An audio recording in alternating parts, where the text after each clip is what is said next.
How to change your name on Facebook. Open Facebook, click on hamburger icon on top right corner of the screen. Now scroll down to bottom and click on setting and privacy. Again click on settings.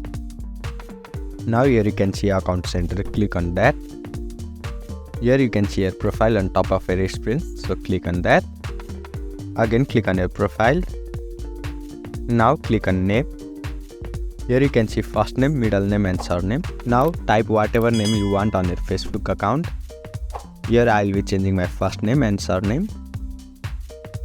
And after typing your new name, simply click on review change. Now here you can review your name. Facebook will provide you few alternatives of your name, so pick whichever you want and then click on save changes. By doing this, you will be successfully able to change your name on Facebook. Thank you for watching. If you find this video helpful, don't forget to like, comment and subscribe. Follow us for more helpful tutorials.